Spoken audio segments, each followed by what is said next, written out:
don't have any followers. Neither do I. I have some followers.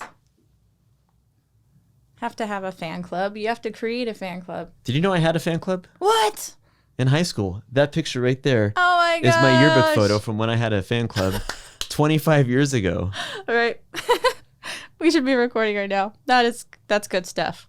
Yeah, I actually started recording a minute ago. Okay, that's good. Because it's the off-record stuff that is good stuff. I went through most of my high school going, I was an unknown. Nobody knew who I was, and as soon as I had any bit of exposure on our daily news broadcast system, people started to identify me like on campus. Yeah. And I totally exploited that. And I made a fan club, and we got a yearbook picture and had meetings and stuff. Oh my gosh. So what year did you become high school famous? The high school famous, 97. Okay. So I think I became high school famous because I did GBTV. Really? In 2007. With Or Deutschly? 2008. Yes. How cool is that? So I was in his class, and by the time I was a senior, I was famous around school for being that one girl on GBTV. How about that?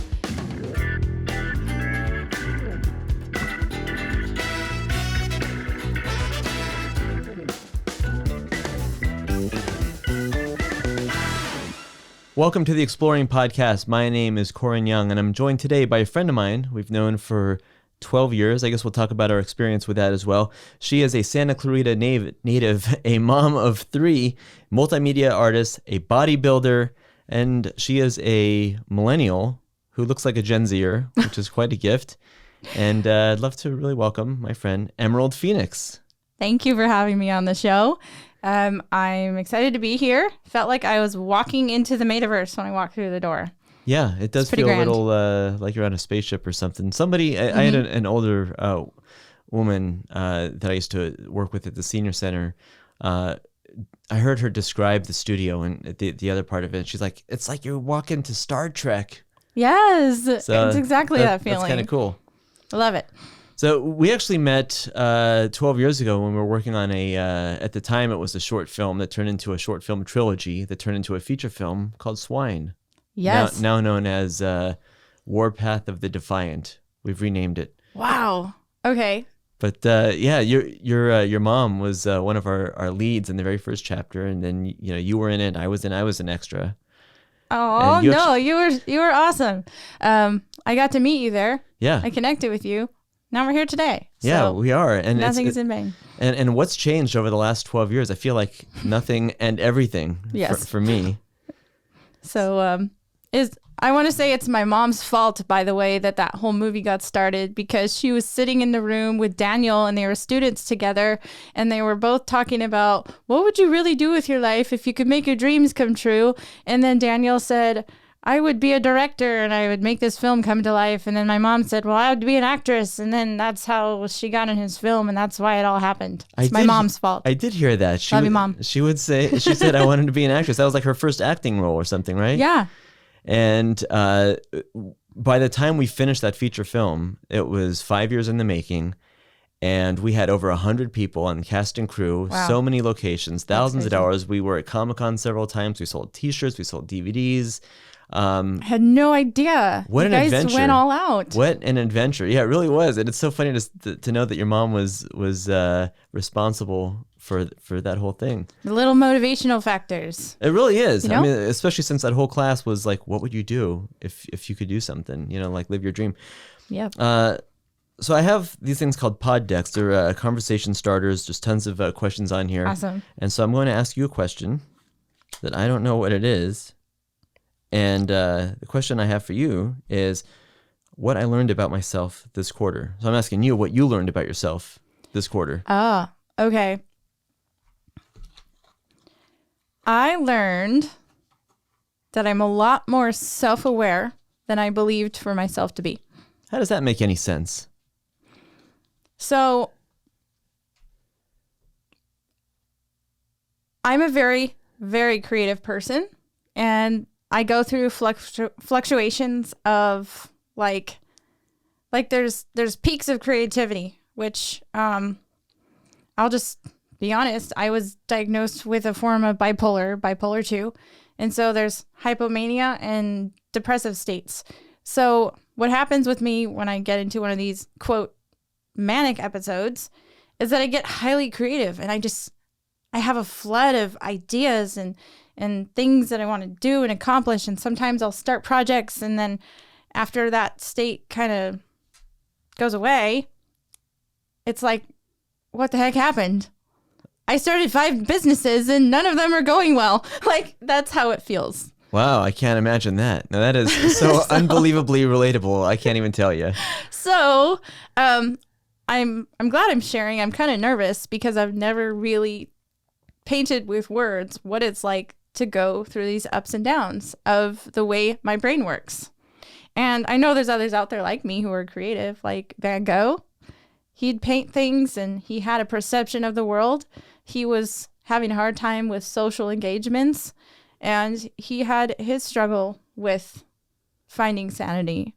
He cut his ear off because everything was so loud, and he was hypersensitive to everything around him. At least that's what I perceive his art to be. I think you're right, but I feel like cutting your ear off wouldn't help. You'd still hear everything. You just wouldn't have that funnel that helps you figure out where the sound's coming from. But he didn't know that. No. And so that just says there's like, there's something beyond our brain. There's something beyond, and that's what our mind is. We're components of mind, body, spirit, and we can get into talking about that. But this is what I learned about myself, is that I'm more self-aware. I am more capable of overcoming what I believed to be negative traits about myself, and now I see them as positive. And so I can tap into them and use that energy, manic energy, and use it for creativity, and to make a note to myself that I must do projects that are not big projects, but are small, obtainable projects that I can accomplish things. It's crazy to think that when I met you, I thought you were a little girl. I mean, you kind of were and still are, oh, yeah. But I've got a baby face. but yeah, you're in your 30s now, so you were in your 20s then. Mm-hmm. And to see how you've grown, both like to deal with like your mental health and your physical health, like you are literally a bodybuilder, like yes. Competitively. Yeah. And that's something that I think is awesome, because my fitness journey has been like, I've started many times to just like, okay, I'm going to go to the gym. And then like, I stopped going to the gym. And then it's like, I've had a gym membership for 18 years. And in the last 3 years, up until recently, I went 0 times. And I started up again like 3 weeks ago.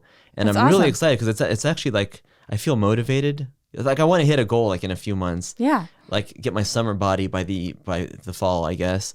I love it. And it's California. and then who knows, after that, holiday. maybe I'll keep it going. Like if I start to see results, but I've never seen that. And to see the results that you've gotten recently is really impressive. Like I wish I had abs. Oh, and you've got some killer abs. Oh, thank you. And I didn't think I could ever get abs because I have an umbilical hernia, which I am hoping to get repaired soon. It causes me pain, which is the problem recently. It's like it hurts. They should totally so take I need care to of fix that. What kind of hernia is it?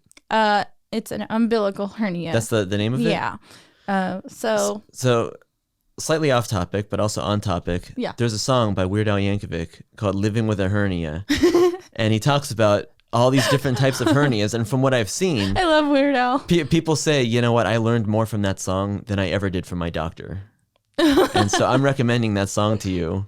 He's a good lyricist. Brilliant. I actually write songs over other people's melodies to write my own music. As parodies, or just like to start writing my covers? own songs. That's a good idea. Yeah, because as long as you have the rhythm of the syllables of the music going together, that's how pop is so popular. It's because everything is like, don't you wish your girlfriend was hot like me? Yeah. Like, by the way, like there's rhythm in that. That came from Sir Mix-a-Lot before the Pussycat Dolls did it. Wow. He did a song I don't called, know who that is. I'm so young. He's the guy that did Baby Got Back. Okay.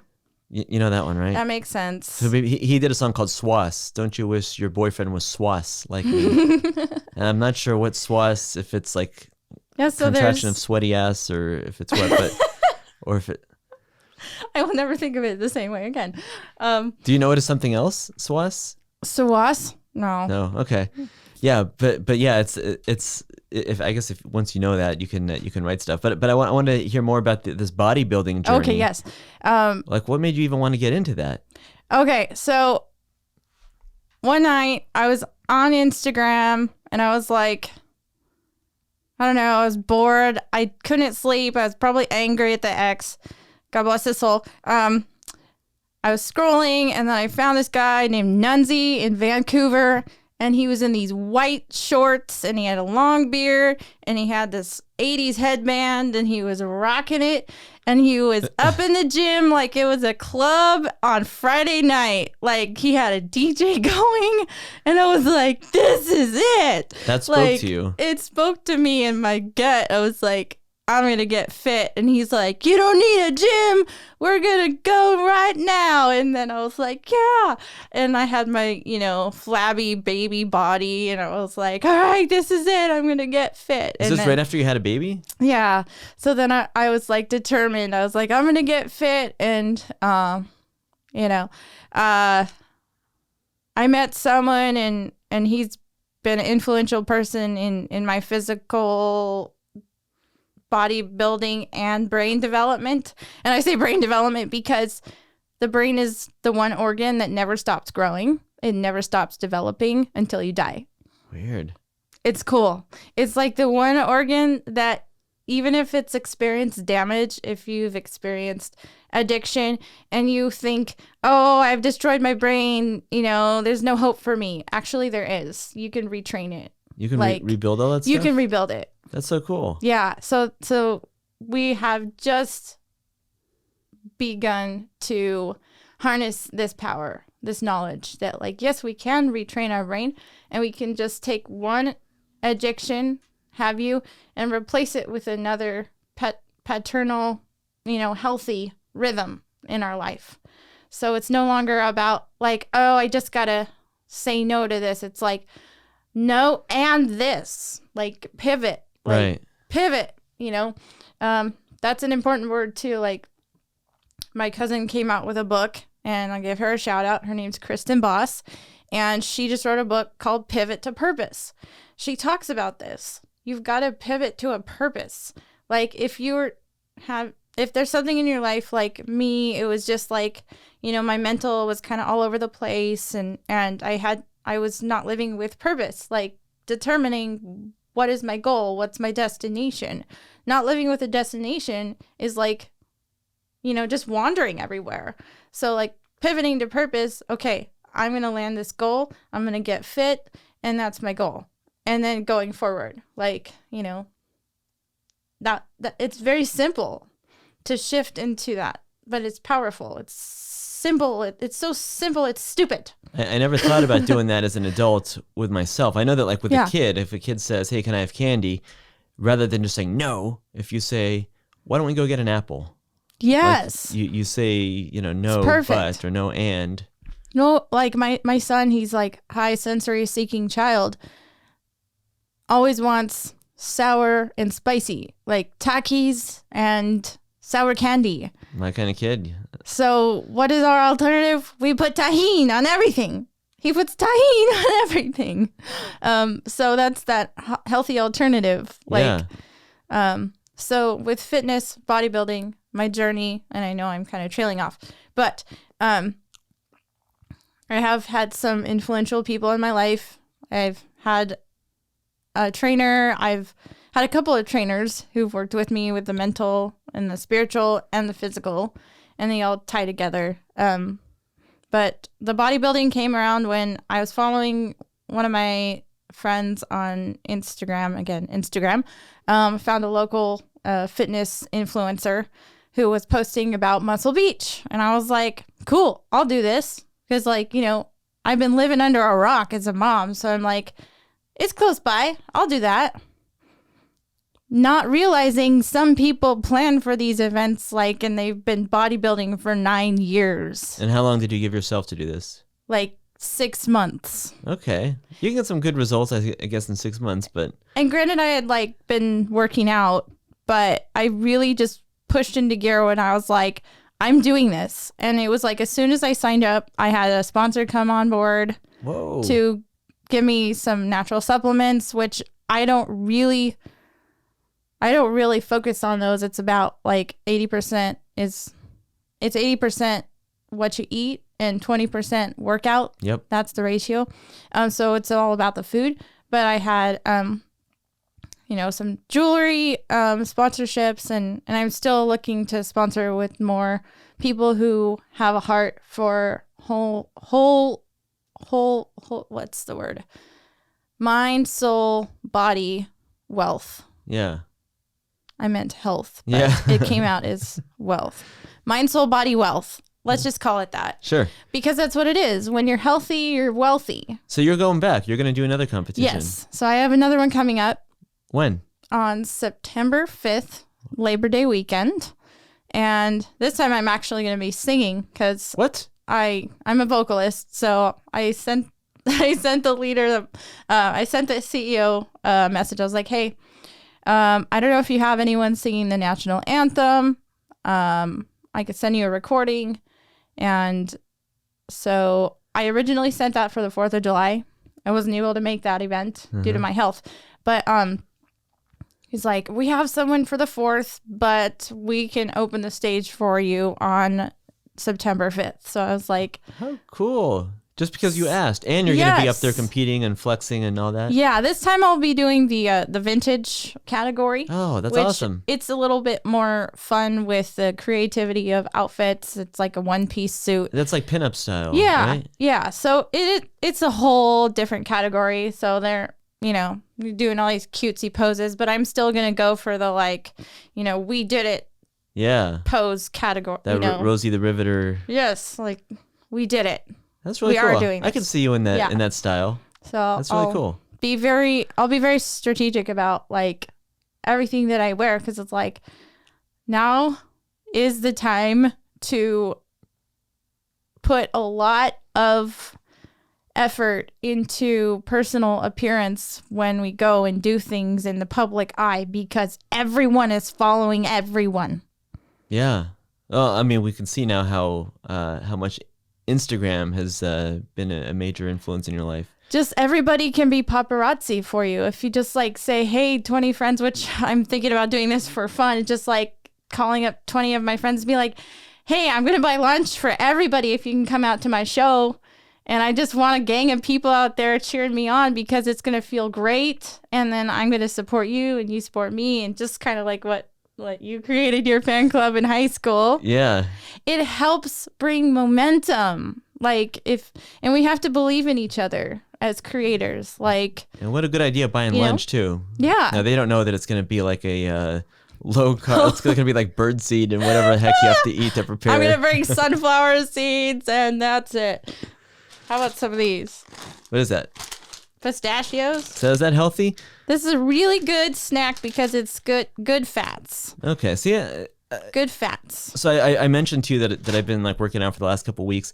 I've been doing like MyFitnessPal, and I've done that a few times. By the way, in the last I'm not good at years, logging my food. By the way, do you use MyFitnessPal or any of those apps? I do, but I'm just not good at logging everything. I'm lazy at it. I'm pretty disciplined with that now, and if it says I got to keep my calories at this amount, I've done that several times. That's and my weight has fluctuated like within the course of 6 months. I can gain 40 pounds or lose 40 pounds. Like it's losing is a little harder, to be honest. But like when I've tried to gain weight, I was taking like mass gainer, and that worked, but I just ended up getting fat because I didn't work out.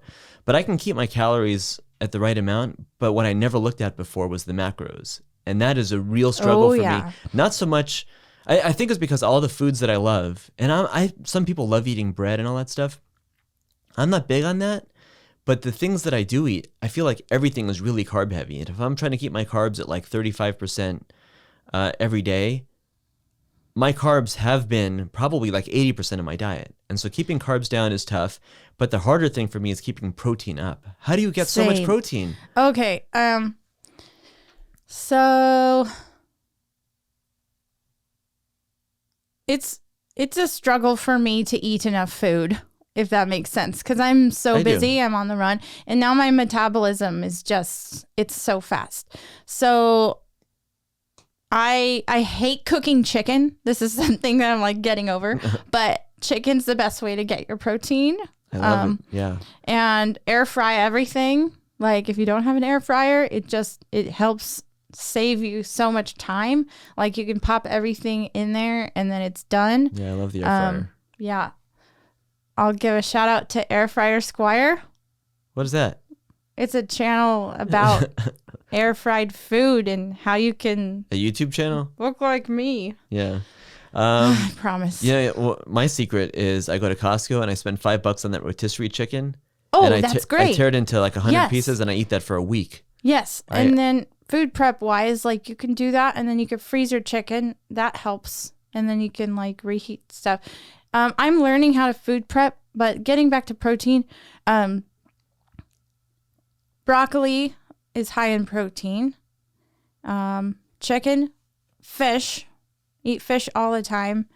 Yogurts. Yogurts I can do. I'm always Fish, eating yogurts. And then I have some protein powders that I use just to supplement. I like to find the ones that are like plant-based and, all natural. I don't like adding fluff to anything. So protein-wise, peanuts, walnuts, like all nuts are really good.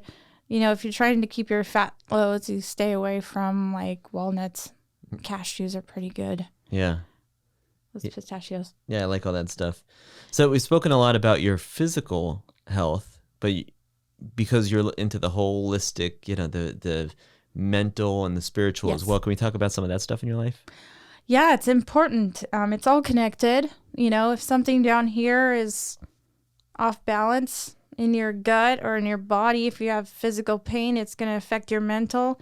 If something in your mental is off, it can affect your physical. And I have been a patient of mental health. I've been treated for mental health. I've gotten results from treatment.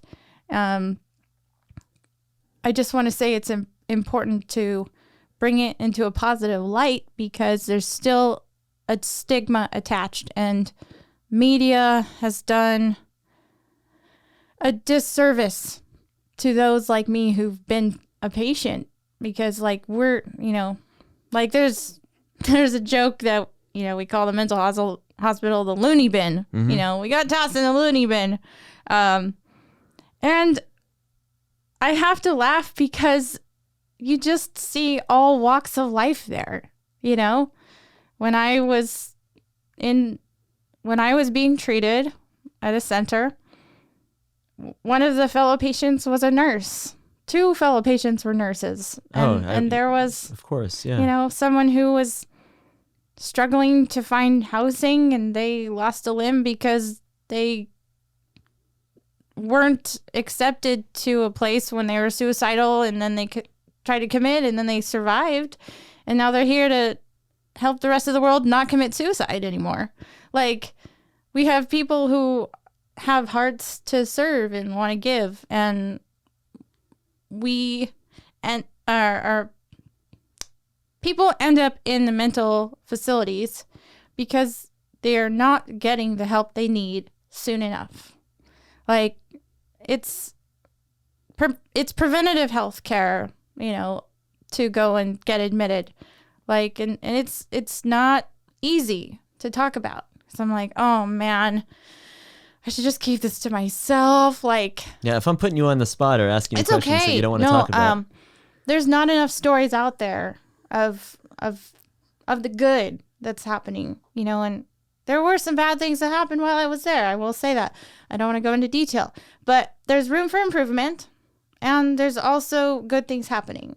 But what is curing the most and what is helping the most, by my observation, is creativity in an art environment that is safe for people to express themselves.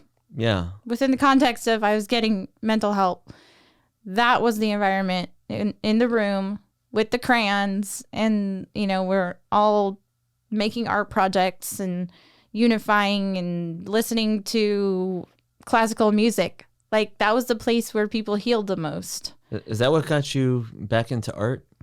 Always. Because art is healing. Art is power. Music is power. You can start a song off like really on a low melodramatic note and then end on a very uplifting scale. Like, music can bring people from a bad place to a good place very quickly. Yeah. And so, am I classically trained? No. I didn't afford to go to music school or art school, but I found all the tools that I could acquire to help communicate. And like, this podcast is actually a very, very powerful tool. If you understand that we can have the capacity to reach millions of people. Yeah, well, maybe by sitting in your garage. Maybe not this podcast, but maybe both of my listeners can share it with a friend. Yeah, and you never know. And we'll get to that million followers. Now, with your art, now I know you're a painter, you're a musician, and vocalist. Like, you do all kinds of different art. Can I ask you, like, what are the different things that you're doing? How are you being artistically expressive these days? So I enjoy painting on canvas, and lately my favorite medium is collage art. Okay. Which is taking other people's art and mashing it together.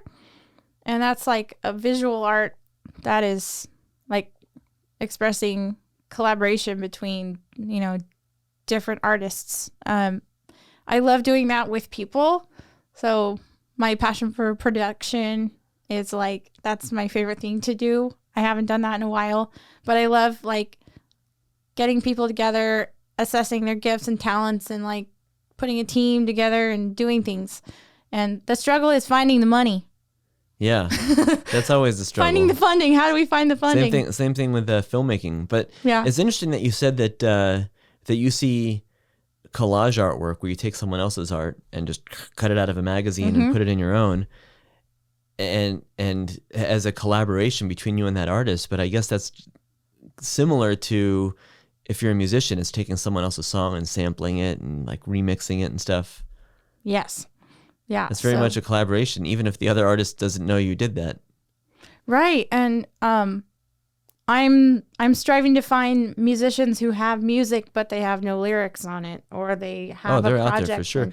So I'm starting that journey to find and collaborate, because why make something new if there's already something beautiful out there that I can just put something on top of it? You know what I saw recently? There's a guy, I don't remember his name, but his songs have gone mega viral on TikTok, right? Like, I'm talking about like hundreds of millions of streams and views. And that gets him purchases on iTunes and on Spotify. And what he's done, he's also, he writes lyrics, but he doesn't do his own music. And so he'll go on to these sites where people create music and then they sell the tracks and buys the track, $50 here, a couple $100 there. Yeah. And he's made a fortune because he picks good music and does the lyrics for him. And nobody shames him and says, that's not your song. You're stealing someone else's song. It's not stealing. They wrote the song, they put it up there. And a lot of times it's even like a non-exclusive agreement. It's just like he licensed a song, like that's relatively cheap, or you can get exclusive rights to it. Yeah. But, you do have options for that won't break the bank. What's amazing about music now, and I'm thinking of the NFT technology, musicians now have the power to be their own producers and to be their own record labels. They no longer have to rely on the centralized, like Capitol Records or, that's the only one I can think of right now. We don't have to rely on those big house people to put out amazing, amazing sound. Right. We can be our own banking system. We can be our own producing house. We can be our own agent. And that's, I guess, where we can talk about NFT technology, because we can do that through the blockchain. Yes. So since I had Emily Adele on the podcast a couple months ago. She was amazing, by the way. Learned a lot. She taught me a Yeah. lot too. And I have since gotten into cryptocurrencies. I bought Bitcoin, I bought Ethereum, I bought Cardano and Solana and Dogecoin and Shiba Inu, and I feel like there's Matic. Like there's a bunch of them that I've invested in, and in the last few months, it's tanked. It's all tanked. I've lost like half the value, and it hurts. Oh, but I still feel like it's the future, and I watch a lot of videos. My brother Sean sends me videos from both sides, from people like Peter Schiff that say that cryptocurrency is a big scam. It doesn't mean anything, while things like gold have actual value. And then there's other people that show you that like, no, this is absolutely the future, and like people don't know it yet, but we're still in the early stages of it, right? And it is so young. It's like an infancy stage, I would call it. Maybe even like we're in the embryo stage of developing the comprehension of what is the blockchain. Yeah, I still don't get that. I don't get. You know, I've invested in cryptocurrency, but I don't understand blockchain. Okay. I still don't understand what the heck an NFT is. I don't have any of those. Can I teach you? Yes. I have this little bag of tricks over here. Show me your bag of tricks. All right, so this is for you. This is a gift. We're going to pretend this is an NFT, and I'm going to pass it to you. And as soon as you put it in your hand, you own it forever, okay? Okay. Ding. Thank you. But this is a real. This is a piece of physical. art. Did you paint this? I did. It's very nice. Thank you. But this is a actual. That's an actual piece of art. I feel like I'm using offensive terminology when I call something a real art or actual art, but that's okay. This is like a physical, tangible painting. Yes. This is not an NFT. It is not an NFT, but this is the analogy I would like to use so you can understand what an NFT is. Okay. These are blocks. They are blocks. Stolen from my kids. Okay. All right. So the blockchain is like a big cloud of information. Mm-hmm. All right. So Koren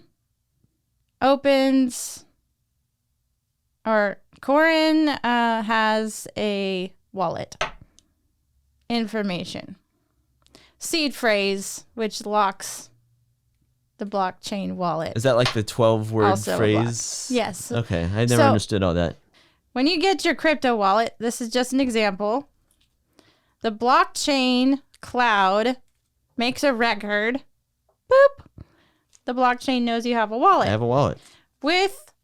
And seed phrase, whatever those 12 words are. And I don't make those words up, right? No, it comes to you randomly. And they don't make sense in a sentence. It's just 12 random words. And you have to write them down, or then your wallet will be lost forever. Yeah, that sucks. So you have to write the 12 words down. Once your 12 words are given, boop, there's another block of information on the cloud that there's a record that you've been given your seed phrase. But nobody can look at this and see what my seed phrase is? Nobody ever knows that you have it, and nobody knows who you are except for you. Okay.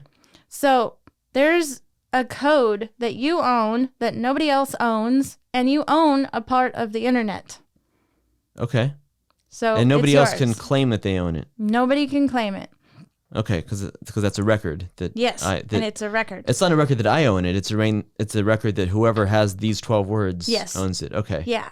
So it's encrypted to you with whatever code established you in the blockchain. Okay. So every time there's a transaction, Koren sends 5 Cardano to Emerald Phoenix. Boop. I was feeling very generous. And so then there's a record of these blocks, and they go in a chain together, and there's millions of them. And this whole system is held together by thousands and thousands of computers around the world. That are owned by whom? Everyone. So nobody owns the blockchain. It is not owned by anyone. So is part of it on Jacob's home computer? Whatever computers are building it are connected to the network. Okay. Does that make sense? So if the part that has my block, like if that guy shuts off his computer, am I screwed? No, Because it's upheld by all the other computers. Okay, so they're all doing the same. Yes. Okay. They're all building this network, giant blockchain. So it's redundant network. and okay. Yeah. But it's peer-to-peer reviewed. So you can look in the logbooks online to see every transaction that has ever happened. You can see them for yourself, and there are many websites where you can watch the transactions as they occur. Can somebody look me up and see everything that I've ever bought and sold? No, because you're protected and you are just in there like a long set of numbers. Can the government? Nope. Okay. You're fully protected. Okay. It's a system of itself that's completely decentralized and no one can control it. But it's completely... You can use it for many applications, like giving people identification cards. NFTs can provide people with identification, like in these countries where there are undocumented citizens. Those citizens can now have documentation through the blockchain network, and they can have a record of their income and finances. So it's not just cryptocurrency. There's other applications for blockchain technology. We could sell movie tickets. We can sell concert tickets. We can take the power away from people like Ticketmaster who would like to purchase them from the artists and, raise the prices. Yeah, mark them up 500%. Make it difficult for the average person to go to a Taylor Swift concert. I want to go to a Taylor Swift concert. Me too. But I can't afford it. Yeah. It's sad. I want to go to Kenny Chesney concert, but I can't afford that either. You can go to that one alone. No, that's good too. So cryptocurrency, how we can help kids is we can provide what is called crypto vouchers. We can start rewarding children for their good behavior instead of just reprimanding them for their bad behavior. We can give grown-ups very good, valuable things for doing good works like, hey, you lost 5 pounds. Here's some cryptocurrency. And this is just a representation. That's real money then, right? Like you're paying real money to kids and to adults. Mm-hmm. Okay. So it's the equivalent of like having like a stack of $1 bills and you're just like, hey, here you go. Yeah. So we can develop our own currencies. I'm about to launch my own currency. You're creating your own coin? I am. I'm not sure what I'm going to call it just yet, but it's going to be rewarding people for working out and meeting their fitness goals. No kidding. And then for kids for doing their chores and doing their homework. That's really cool. So, and there's already gaming platforms right now. There's games that are rewarding you for playing their games. So play to earn games. So they give let's say I lose another couple pounds and you reward me with these coins. Does that cost you anything? And does that give me any physical, like, can I do anything with that coin? Yes.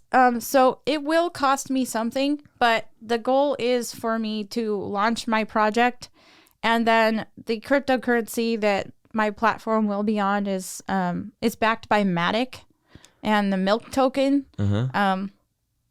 Shout out to my Milk Token peeps. I don't even know what Milk is. I've heard of Matic. So Matic is a cryptocurrency, and there are now currencies being formed within these other bigger currencies. So I am going to create a currency. You can launch a currency if you want for your project. Like mine is going to be for rewarding kids for homework and getting outside and being athletic, things like that. That's big for me, is like, go up and hike to the top of this mountain. Ding! You earn your cryptocurrency. And it might be like, 5, 10, 25 cents, but it's something that is incentivizing people. People are monetarily influenced. Like, if there's money involved, they're going to go for it. Right. So parents out there, if they want to reward their kids with this coin, do they pay you They like could US come, dollars to buy this coin? Yes. Is it like a Chuck E. Cheese token? Exactly. So they could come to me and say, hey, I want your tokens to pay my kids for doing their homework. It's working. Like in my house, I give my kids these plastic tokens and they really enjoy it. It looks like you robbed your kids this morning. I did. I was like, I need to borrow these to teach people. I'll be back soon, guys. But kids are incentivized. We all are incentivized by something that you can hold in your hand. And the important thing about cryptocurrency is that the really good ones that are going to be developed are backed by gold, and they're going to be backed by other currencies. So you have like crypto USD. Mm-hmm. It's backed by US dollars, which is not a good investment these days. Right now, yeah, the value of the dollar keeps decreasing. I feel like talking about this is making me on somebody's watch list. But what is value? What holds value? Right. So that's what we have to learn is like, what is value? The crazy thing is we used to be on the gold standard. So US dollars were backed by gold in Fort Knox. We got off that many decades ago. So now we just have a fiat currency that's worth something because we say it's worth something. And cryptocurrency can be backed by the US dollar. I know that. But really, it's also just worth something because we say it is. And so the interesting of a crypto backed by gold, though, appeals to me. Yes, so you have... Gold does have value, but again, just because we say it does. Right. And what are the different applications of utilizing gold? What is it being used for? Physical gold? Yes. Yeah, so that's the good thing. Physical gold can be used for things, right? Yeah, and not just jewelry. Right, jewelry, electronics, fillings. Yeah, all these things... what brings gold value? Like what brings anything value? It's actually relative. So like I met this woman once, and this is kind of random, but she was living in Slab City, and she was traveling around the world by herself. What does that mean, Slab City? Oh, Slab City is this great place where like if you want to live off the grid and you don't want to deal with government, you just want to have your own economy, just trade and barter, and like, you know, weed is often the currency that they have. Like they just live in trailers or like they're homeless, but it's like a transient lifestyle. It's like... Is that a general term for Slab City somewhere, or is there a specific place like in California? Near Salton Sea. That's like, a real thing, yeah. Slab City. Yeah, near Salvation Mountain. Wow, that sounds neat. Is it safe? Well, so here the story goes. She walked around the earth with a pool ball inside a sock. That was her weapon of choice. Wow. So if anybody messed with her, you're a goner. Like, just don't get hit in the temple. Yeah. So she at one point was like the wealthiest person in Slab City. She had so much weed. Just stacks and stacks and stacks of weed. Like, she didn't even smoke it. That's why she was so wealthy. Wow. And there was another point where she had an RV. No, she had a cheeseburger. And another guy had an RV. She didn't have a place to live. He was hungry. She needed a place to live. He's like, I'm hungry. She's like, you want to trade this cheeseburger for the RV? And he's like, yeah. Wow. He gave up his home for a meal. So that cheeseburger was just as valuable to him as the RV was to her. Now, in this day and age, we have to measure what our values are. We have to assess what is important to us. And if it's not valuable to us, but it could be valuable to somebody else, sell it. Yeah. You know, like really look at what's important in life. You know, what do we have? What is an asset? You know, what's a liability? Like trying to understand financial wealth, financial literacy. Like I just realized I just acquired a liability, and I'm talking about the van that I'm driving because it keeps falling apart, and every time I take it down the road, it might cost me something more. Yeah. instead of maybe I could acquire an asset, buy a Tesla somehow. Because if you buy a Tesla right now, those things are assets, and all they do every single day is go up. Yep. If nobody knows this about having a Tesla, if you just bought a Tesla, tomorrow it is worth more than it was yesterday. And that's the power of like understanding what assets are, what's valuable. Like it's a higher way of thinking. Like I've never thought this way before. But also, what is the most valuable thing in this planet? Is it money? Is it time? Is it energy? Is it relationships? I guess it's a little bit of all that stuff. Yeah. And then we have to You got to find the right ratio. It's find like the macros. the balance. Yeah. So like I feel right now, I don't have money to offer people. I have talents to offer. I have time and energy, but what is the vehicle that things can happen for creators right now? It's relating. It's relationships, it's collaboration. Yeah. So I'm so key on like encouraging people, collaborate. Don't be a fighter. Be a negotiator. Figure out like how what do I have that what do we have that we can work together and build our empires, Yeah.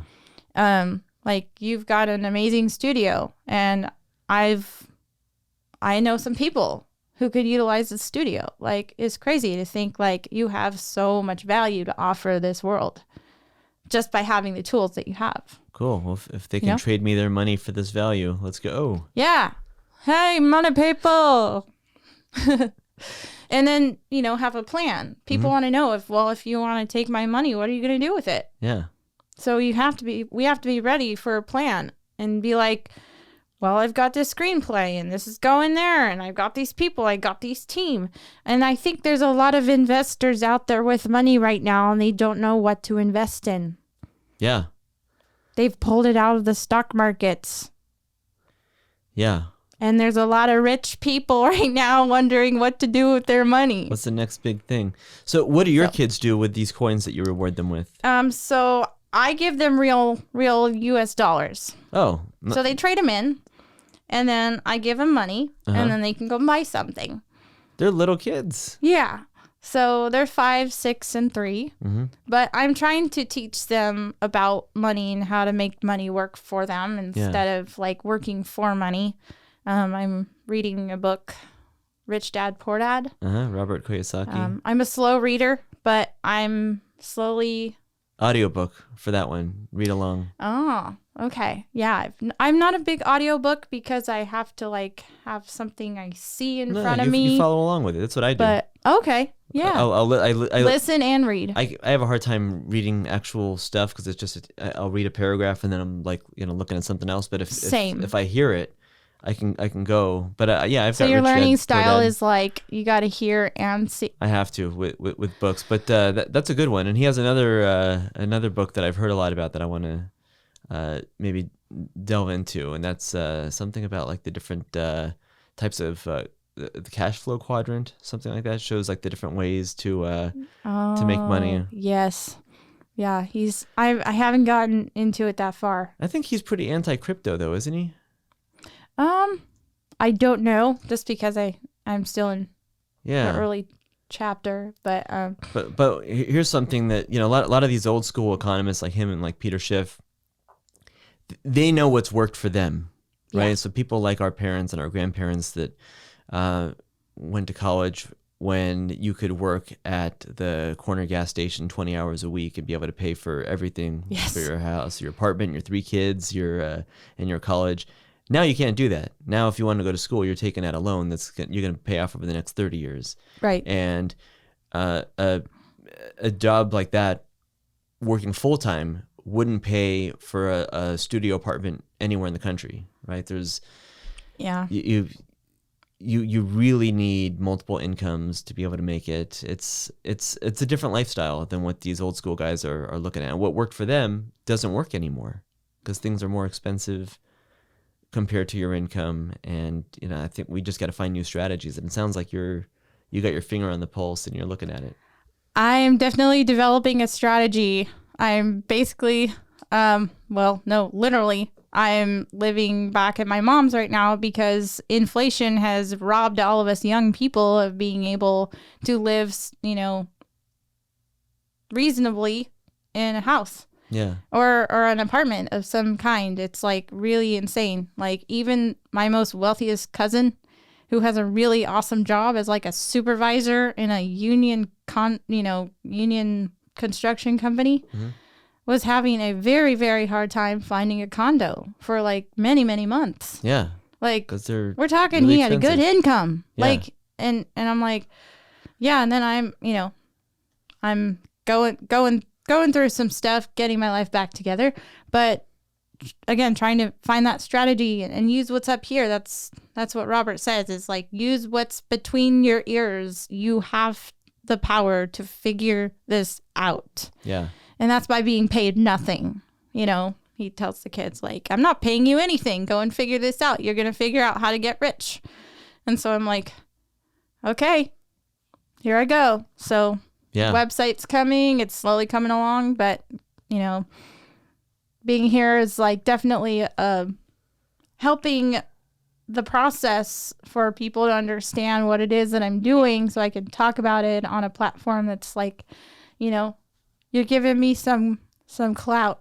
Nice. All right. Well, what's your website? Is it your name? It's emeraldphoenix.com. I'm in the process of buying the Emerald, like all the way spelled out, but the one that's in process is Emerald, EMRLDPHNYX. Wow. Kind of like encrypted style. That's cool. Emerald Phoenix but Gmail. Get the fully spelled out one too to forward to it. EmeraldPhoenix.com. Yeah. Yeah.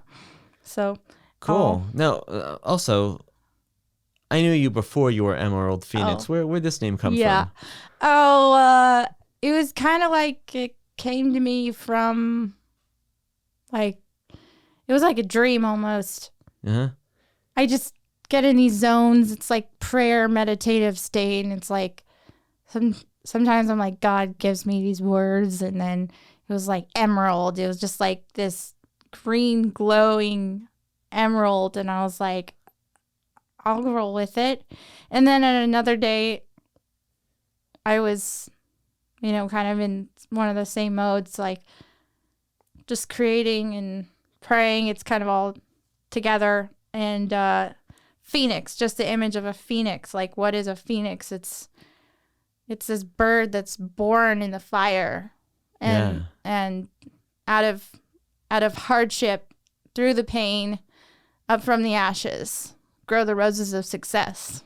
That's a line from Chitty Chitty Bang Bang. I didn't get the reference. I've never seen Chitty Chitty Bang Bang. Oh, but it's I've heard of it. I know the song. Grow the roses, grow the roses, grow the roses of success. Oh yes, and who sang that? Mr. Potts. Mr. Potts. Okay. Well, it's Grandpa. Grandpa's an inventor, and Mr. Potts is the car inventor. He makes the car fly, and he's before his time, and So just that concept of like, the ashes burn. Actually, there's a beautiful chemistry in ashes. If you throw ashes in the garden, the pH level changes and the roses are more vibrant. For real, huh? Yeah. Oh, true story. My grandfather passed away when I was like 10 years old, and they were going to take his ashes and spread them in the ocean. And Grandma says one day, I never got around to putting his ashes in the ocean, so I put him out there. And I was like, what? She's like, yeah, Grandpa's in the garden. It's like, oh, Grandpa's in the garden. So now I can't remember, but I think it was my sister.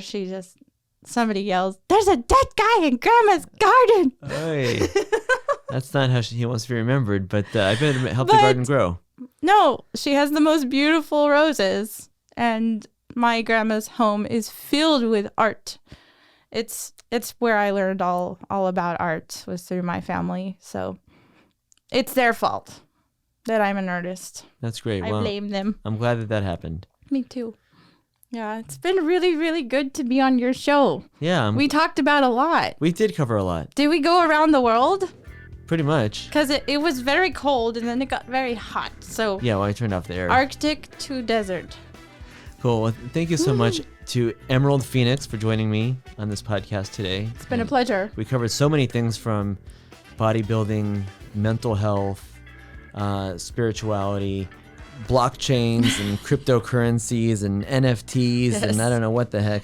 Oh my gosh. But yeah, we really did go all over the place, and I thank you for taking the time to come out here and talk Oh, to you're me today. welcome. I thank you so much for having me. Absolutely, my pleasure. Thank you guys all for tuning in. If you've made it this far, this is the Exploring Podcast. I'm Koren Young. Podcast is found on Apple Podcasts, Google Podcasts, Amazon, Spotify, iHeartRadio, wherever you get your podcasts.